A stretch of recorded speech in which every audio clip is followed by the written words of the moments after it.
Hello everyone आजको यो भिडियोमा चाहिँ हामी इन्ट्रानेटल केयर हेर्छौँ र इन्ट्रा भनेको इन बिट्विन हो र नेटल भनेको डेलिभरी सो डेलिभरीको केसमा गरिने केयरलाई इन्ट्रानेटल केयर भनेर भनिन्छ this is the period of care from the onset of labour to the end of the third stage of labour अब यसमा इन्टरनेटल केयरले फोकस गर्ने भनेको यो क्लिनलीनेसमा हो जसमा चाहिँ 5 C's भनेर छ एउटा C भनेको क्लीन ह्यान्ड अर्को C भनेको क्लीन सर्फेस अर्को C भनेको clean cutting of the cord अनि अर्को भनेको केयर अफ द कर्ड र अर्को भनेको keeping the birth canal clean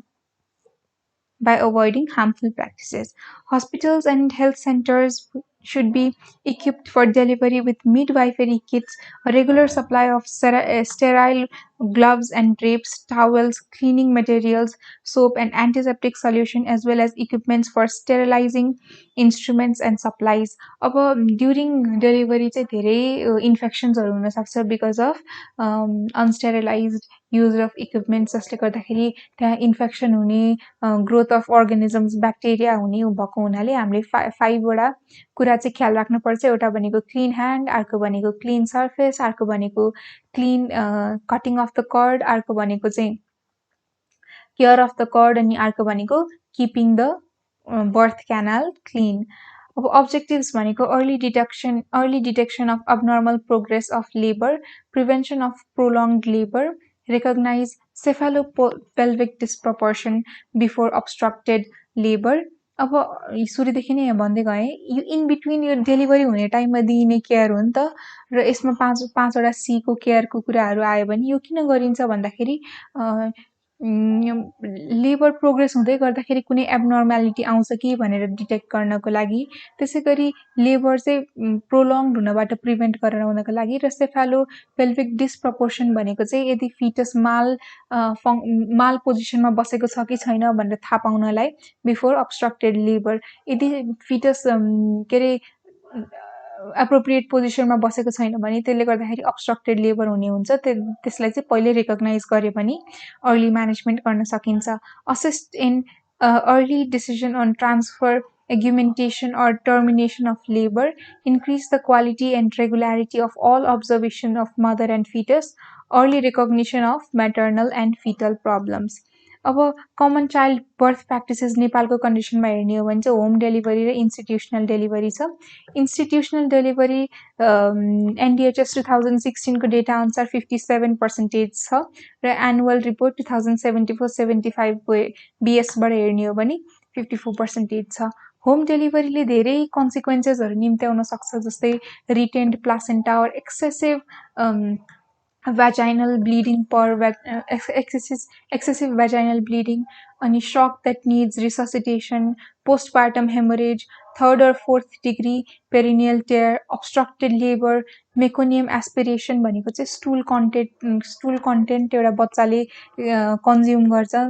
अनि पेरिनेटल मोर्टालिटी भनेको 28 डेजदेखि 28 days of gestation to 7 days after delivery त्यो बीचमा डेथ हुन्छ भने यसलाई पेरिनेटल मोर्टालिटी भन्छ बच्चाको र अर्को छ मैटरनल मोर्टालिटी यो दुईटा चाहिँ हाम्रो कमन चाइल्ड बर्थ प्र्याक्टिसेस हो है नेपालमा चाहिँ अनि अर्को भनेको 3 डिलेज छन् जसले गर्दाखेरि इन्स्टिट्युसनल डेलिभरिजहरू अथवा मैटरनल मोर्टालिटी किन हुन्छ भनेर 3D को कुरा गरेको छ 3 डिलेज एउटा डिले इन सिकिङ केयर अर्को डिले इन रिचिङ केयर अनि अर्को डिले इन रिसिभिङ केयर हो अब डिले इन सिकिङ केयरमा चाहिँ डिसिजन गर्ने ल म हेल्थ सर्भिस जान्छु भनेर एउटा प्रेग्नेन्ट वुमनले डिसाइड गर्न नै ढिलाइ हुने चाहिँ डिले इन सिकिङ केयर हो डिले इन रिचिङ केयर भनेको चाहिँ फाइनान्शियल कन्स्ट्रेन्ट्स र जियोग्राफिकल कन्स्ट्रेन्ट्सले गर्दाखेरि ऊ हेल्थ फेसिलिटीसम्म जाँदाखेरि नै ढिलो हुने र डिले इन रिसिभिङ केयर भनेको चाहिँ ऊ हेल्थ फेसिलिटीमा गइसकेपछि पनि कहिलेकाहीँ इमर्जेन्सी रिफरल अथवा इमर्जेन्सी प्रिपेयर्डनेस नभएको हुनाले अथवा त्यहाँ त्यति बेला पेशेन्ट गएको बेलामा हेल्थ प्रोफेसनल नभएको अथवा इक्विपमेन्ट नभएको हुँदाखेरि डिले हुन्छ उले हेल्थ सर्भिस लिनको लागि which is delay in receiving care अनि सो यही नै कुरा मैले अघि भने डिले 3 डिलेसको बारेमा चाहिँ अनि Conditions for institutional deliveries. Institutional delivery is a must if there is postpartum hemorrhage in previous pregnancy, more than 5 previous births, previous assisted deliveries. Basically condition यो इन्स्टिट्युसनल डेलिभरी चाहिँ किन गराउनुपर्छ भन्दाखेरि यदि हाई रिस्क प्रेग्नेन्सी छ भने त्यसलाई जसरी पनि इन्स्टिट्युसनल डेलिभरी गराउनुपर्छ। अब हाई रिस्क प्रेग्नेन्सी कसरी आइडेन्टिफाई गर्न सकिन्छ भन्दाखेरि मेटर्नल फ्याक्टर्स भनेको आमाको बडीली क्यारेक्टरिस्टिक्सहरू जस्तै वेट हाइटको कुराहरू आउँछ, आमाको मेडिकल फ्याक्टर्स जस्तै अब कुनै डिजिज छ कि छैन, ट्युबरकुलोसिस जस्तो डिजिजहरू छ कि छैन भन्ने कुरा आउँछ। अनि अर्को भनेको चाहिँ अर्ली साइन्सहरू, अर्ली वार्निङ साइन्सहरू छ कि छैन भन्ने कुरा आउँछ। अनि अर्को भनेको चाहिँ पहिलाको ब्याड अब्स्टेट्रिक हिस्ट्रीको कुराहरू आउँछ। त्यो आइडेन्टिफाई गरेर चाहिँ त्यो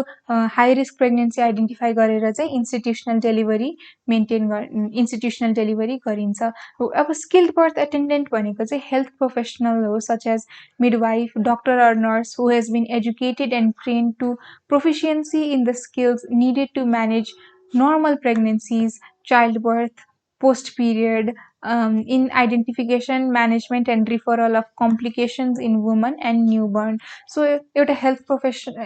professional हो जस्तै midwife, doctor, nurse जो पनि हुन सक्नुहुन्छ, who has been educated and trained to proficiency in the skills needed to manage. के म्यानेज गर्नुपर्छ भन्दाखेरि चाइल्ड बर्थ म्यानेज गर्ने, त्यसै गरी अर्को भनेको त्यसपछि रहेको छ पोस्टनेटल पहिला प्रेग्नेन्सी म्यानेज गर्ने, चाइल्ड बर्थ अनि पोस्टनेटल केयर र identification and management and referral of complications in pregnancies. Nepalese कन्टेक्समा चाहिँ doctors, staff nurses, midwives, ANMs who possessed identified competencies will be considered as skilled birth attendant. अब obstetric care भनेको child बर्थमा हुने केयरलाई चाहिँ obstetric care भनेर भनिन्छ र obstetric care चाहिँ दुईटा टाइपमा डिभाइडेड छ। एउटा चाहिँ इमर्जेन्सी हो, इमर्जेन्सी obstetric care, अनि अर्को चाहिँ इसेन्शियल obstetric care। यो भिडियो चाहिँ यहाँसम्म मात्रै।